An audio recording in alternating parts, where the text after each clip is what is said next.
Hello, good evening. This is Paul Cherry Trains over at Bedstead Junction. I've got another video for you tonight. Now, I don't know how this one's going to turn out. I did do some filming earlier, and filming me doing repairs is a little bit of a steep learning curve, sort of getting the camera angles right, getting things in focus, that sort of thing, and trying to work at the same time on very fiddly components.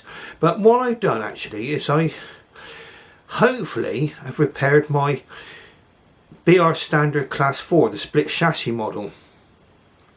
Now you would probably notice from my previous video that my Standard Class 4 was wobbling all down the track very violently, okay, and in fact it's been the focus of a bit of a railway dispute. I'll show you right now, and if you can see inside there, but the loco crew went on strike. I mean, they got fed up of being shaken about all over the place, okay.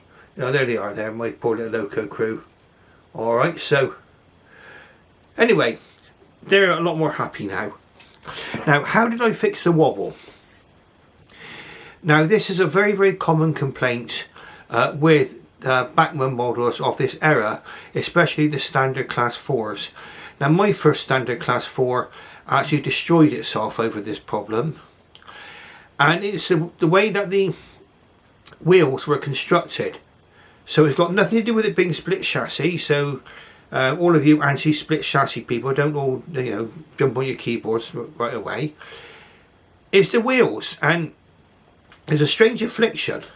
Now what they've done, I don't know if you can see, I'll try and get close on there, get it close up with you. You'll see the middle of the wheel here, right? Okay. And in the middle of the wheel there's a plastic insert. Now what happens with these plastic inserts is that they can actually turn into a kind of a spongy substance, and they swell up. And it's hard to explain maybe, but what it does, try and get on the focus. Oh, there we go, we've got on focus there now. Down here you've got the wheel swelling up, and it presses out onto the crank pins. It sticks out so much it presses out onto the crank pins, and in fact the crank pins are fouling on those swollen wheel inners. Now, I did do a repair earlier on, and I filmed it. Like I say, I'm going to try to include it as part of this video, so I'm hoping to come up with something a little bit more coherent, maybe. But these inserts, what kind of suggestions could I make about these inserts? Now, what you need to do is you need to remove the actual crank pin first, so you get the wheel insert out, and I dug mine out with a knife. Okay, now what I tried first of all was I tried super gluing the insert back into the wheel, which appeared to be successful, but I wasn't entirely happy. So what I've actually done is, and I don't know if you can see close enough here, it is this wheel here which I've worked on. I'm trying to get into focus now. There we go. Right, so there we go. Well, it's this wheel here, and what I've done, as that plastic insert they could see inside the wheel there, which represents the spokes and the weights, I actually filed that down. The middle of it, the centre of it, actually is what's fouling on the crank pins as they're trying to revolve round. Now it can be a serious problem if it's left, because if it happens on your middle crank pins, okay, that is where all the most complicated stuff is going on. Okay, you can see the middle crank pin on the middle wheel. You've got an awful lot more stuff going on there, and in fact that is held together by a press-on pin. Okay, a pressed-on pin, and those pins can pop out, and I couldn't get them to be secured properly afterwards, not on my old one. And in fact what I'm running this one on now, it's got the body of the original locomotive, but it's running on a donor chassis. Okay, now for those of you, like I say, who saw my wobbly class 4, might be actually surprised at the actual results now. So without any further ado, I'm going to get this locomotive onto the track. Sorry about that, I've got some alerts coming on my phone again. I forgot to put it on Do Not Disturb. My phone's going bonkers, so let's deal with that now. Make sure there's nothing on there that's absolutely pressing. Usually isn't. Okay, right, do not disturb on. Okay, should have done that before I started filming.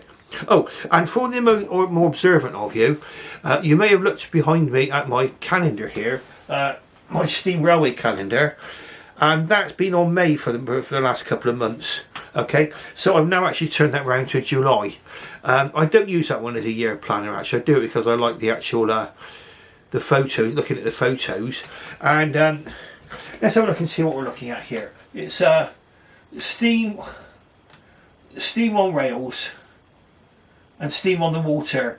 Rebuilt Royal Scot 46115, Scott Scarman, crosses the River Weaver. It's Sutton Weaver. Okay, so that's what that picture is behind you there. I don't know if how clearly you can see that. Okay, so I think what we can do then, why don't we get this locomotive onto the track, and we'll see how it's running now. Okay, see you in a minute. Good afternoon. It's just a quick video. It's a bit of a follow-up regarding my standard class 4 locomotive, which I included in my video of last night, and there was quite a pronounced wobble on this particular locomotive. Now I'm going to show you what I think is the actual problem with this, okay, and how easily it is actually resolved. We'll have to wait and see. I'm going to have to think about various solutions. Now what the problem is, and I'll show you in just a moment. If you have a look in here, we'll get a pointer of some kind. Let's get this. In each of one of these wheels here, there's a plastic insert. Okay, now what happens is, with time, they can become swollen because they're made from a kind of a porous plastic. And in fact, that's very much caused the demise of my previous Class 4 chassis. And I think I can show you what I think is happening and what's happening here. You can usually tell with this. I see I'm getting focused on here with this. Right, okay. Now, try to get some extra light on it, on the subject. In the centre of each wheel here,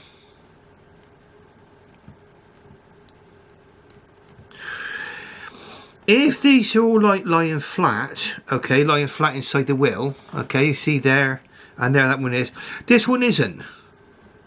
And if you press this one here, I don't know if I can get a good view on this so you can see what's happening here. If you press that one there, it's actually sprung out, okay. So what happens is that the centre of this insert here is actually collides with the crank and the crank pin. Now eventually that will get so bad that will actually rip the crank, that could potentially rip the crank pin out. Now the only solution I can think of doing is to either remove this insert, and it's lucky actually, it's only on one of the wheels. It's on this rear wheel here. And this stands true for really the split chassis Class 4 locomotives, okay? This is a split chassis Class 4 locomotive. I had a, there we are, you can see it springing in and out when you can press it in and out there. So, okay, that is a problem. All the other inserts are fine, except this one. You can see it's actually, you can physically see it's bulged out. Okay, now what are the solutions? I saw Double O Bill actually do one of these, and what he did, he actually drilled a hole here and held the insert in with a screw. Okay, I'm going to try a different tack on this. What I'm going to attempt to do is to maybe fire down some of this wheel insert here, but probably in the lot, probably temporarily, what I can maybe have to do is to glue this down with super glue, glue it into the wheel. But I'm going to have a little look at that and try, okay? And what we'll do is we'll just take you through the steps of how I'm going to actually do this, okay? So I'll be back with you in just a few moments. We'll just stop the video just for now. Now there are two tools which I'll be using on this particular problem. The first one, and this is the Hornby version, you know, Bachmann do their own version as well. This is called a nut spinner or spanner, okay? And basically that's got a hexagonal end there and here. Okay, so we're getting focus on that if we can. And then, okay, so now what this does, this will enable me to be able to undo this crank pin. This crank pin here is screwed in. Okay, we're trying to get into focus. There we go. So we've got the crank pin there. That's actually screwed in there. Now what I've bought, this one, the brand I've got is by a company called Silverline. If you can see this here, try and get that focus. Probably not. Okay, and oh, there you go, Silverline there. Okay, you probably can't see the whole of the box, but it's a magnetic parts tray. You see that there, okay? And the base of that is magnetic, so any small metal parts I can remove there, and it will stick to the bottom of the dish, and I won't lose them. Okay, so that's the hope anyway. So let's have a look and see if we can do this. Now I'm trying to keep this in focus. I'm actually doing this in such a way that the camera is facing towards me. Okay, so I don't get my hands in the way of the process. So let's have a look and see. Now that's the offending item, I believe. There, just test it there. Yeah, you can see it is. Okay, so let's see now. This particular device here should be able to undo the crank pin.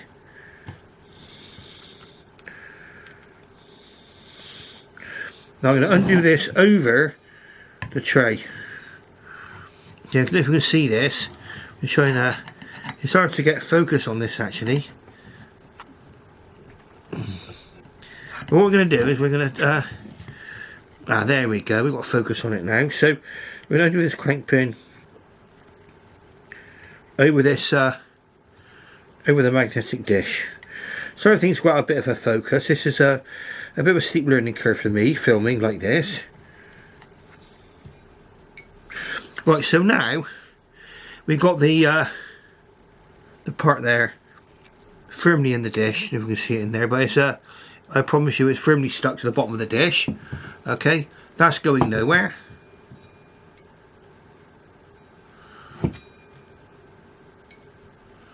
Right. Now we should be able to remove the crank pin from here. Now we got the crank pin removed now. Now what I'm going to do is I'm going to attempt to remove this insert. I don't know how it's going to, if I can remove this in any way at all. Or my other option, I serve this out of focus, but I'm trying to, a bit of a steep, like I say, a steep learning curve for me filming this. And I'm going to try and get this centre part here far down so it doesn't actually collide. Because I think what's happening is that the crank pin is colliding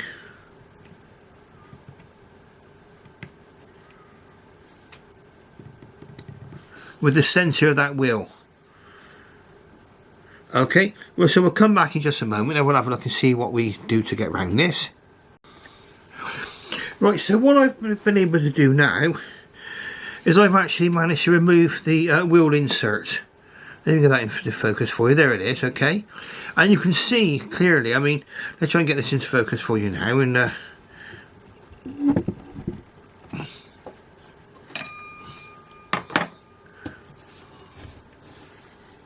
there it is, okay.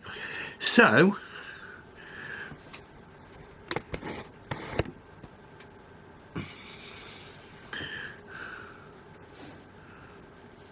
you can clearly see this has got spring in the middle. That was quite easy to remove from the wheel. I basically dug it out with this, okay, a little knife here. Okay, so what we're going to do is we're going to get some super glue and I'm going to try to glue this insert back in and clean all this up and glue the insert back in so as actually pressed down inside the wheel tightly, then that won't be colliding with the crank pin. Okay, so we'll come back in just a moment.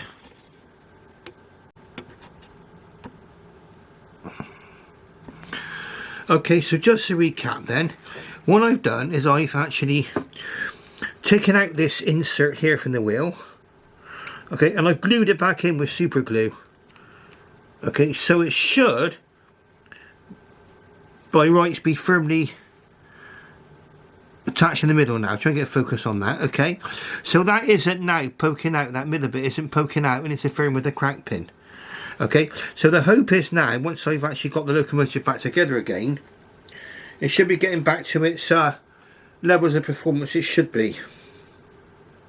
Now, obviously I've never tried this before, so we'll cross our... What I've done before I actually glued this in, I cleaned this up, and I'll move the camera around so we can see this now. So we're going to go... Right, so we change the angle.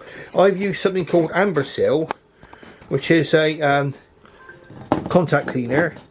So I use that to clean all of the grease away from the wheels or anything like that. Okay, and I use that super glue to glue the wheel insert back in, so it should be stuck, firmly stuck down into the middle. And there we got the finished article here now. Okay, so I glued that back in, and it should be okay. What I need to do is obviously put the crank pin back in. Okay, and once I've done that, we might be able to get on with the test run. Okay, so excuse my bad camera work here at all. Right, so here's my standard class 4 about to get underway now. And let's give some extra illumination while we're at it. Okay, so we'll go... Okay, so we've got some extra illumination on it now. That helps with the close-up. That's my video lights on top of the camera now. Standard class 4.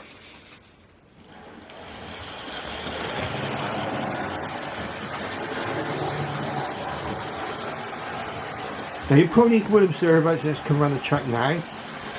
Watch it go through the level crossing there. Most of the wobbling is in fact gone now. Okay, so watch it go through the level crossing once more. And my little loco crew that's actually inside the locomotive, they're quite happy now. And they've actually decided to return to work. So I say that my poor little loco crew, that the wobble in that loco was so violent that they nearly got through to the cab. Okay, so you can see it going down there now. I think on some locos, I mean this is quite a relatively short wheelbase loco, I know it's a 460, but I think there always will be a slight amount of wobble there. My track isn't the most even on this dirt either, but that is not 500% better, I'd say, as it was before. Okay, so that was just a simple repair. Now I have actually filmed, I say, me doing this repair, and I'm going to try and use as much content from that as possible. That makes sense, because I say I've not filmed me doing repairs before, and you'll see that towards the end. Okay, so it's all it was one of the wheel inserts, and I thought it was when I looked at it. And you can tell the wheel inserts are swollen, because if you hold the locomotive and just lightly, and you squeeze, you don't take much pressure to be honest, and you squeeze on that plastic wheel insert, you'll see it springing in and out. And you'll find there, that's what's happened, is that it's swollen out. If you imagine you've got your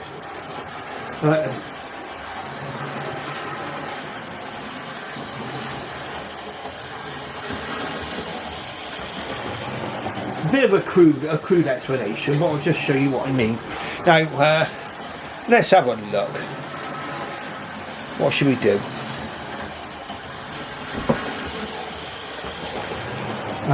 Let's pretend this is the wheel, okay? I don't know if I can do this properly. Let's just have a look. That's a bit easier. Okay, so let's pretend my lens cap is the wheel. And let's pretend this thing is a crank pin, okay? If you imagine, if the crank pin's got to go round, that wheel's got to be able to revolve without the crank pin following it. Sorry about the focus a bit. If you imagine that revolving round, if that wheel was actually swollen out, okay, the middle of the wheel, if it's swollen out so far, it'd be bang on the crank pin, and the crank pin's going like this. It's going all over the place. Okay, and of course you can imagine in more in more extreme circumstances, that crank pin might even come undone or pop out. Okay, now there are different ways around this, and now if you ever tackle this job yourself, okay, and you want to get it back to normal, you can either do what I did, and I actually glued my insert back in, held it down as hard as I could until it was glued tight against the wheel again. I had to file it down because obviously the material on it is swollen. Some people apparently remove the inner part of the insert and just leave the outer part with the weights in the wheel. And in fact, I've seen these without the inserts in. I should imagine that wouldn't look too bad. And in fact, that would ultimately cure your problem, and it would save your swollen inserts. Or some people just remove the inserts altogether, and you do without the the spokes being represented, and you do without the weights. But to be honest with you, when you take the inserts out, the wheels are black anyway. You still got the spokes there, and it don't look that bad without the actual insert in there. But it obviously it's nice out there if you can, and you can see this going around beautifully now on the track. Not really much wobbling there. There's a little bit of a wobble at the front, I think, but not anywhere near what it was. And I think that's probably now down to my track, really, and the fact it's a fairly short wheelbase locomotive. Now I'm going to attempt now to edit this together into some kind of coherent video, and then I'll put this onto YouTube for you. It's about 10 to 10 again in the evening, but it's not too bad. Well, I haven't got all my stations out either yet, so you can see how eager I was to try this out. What we'll do is we'll do the video. I'll get this out for you hopefully tonight. Now, I'm sorry if the videos have come a bit thick and fast, but I've been unwell for some time, and there's been a bit of a backlog on things that I wanted to do. And this was definitely one of them, and I've actually achieved what I want to do on this. Now I should imagine that, these happen when these locomotives are not used very often. If you regularly used it, only a theory this is, and it's a theory, don't hold me to it, it's only likely that if this locomotive was in regular use, probably that connecting rod and crank pin would probably rub against that insert and wear it down. But I think really, the swelling was so extreme that probably would take an awful lot to get rid of that. I did spend quite a lot of time actually filing that insert down as well. Okay, so all we'll do, we'll get back onto the rest of the video now. I'll put everything back together again. I'll be with you quite shortly, okay? So thanks very much, and we're back with you quite soon.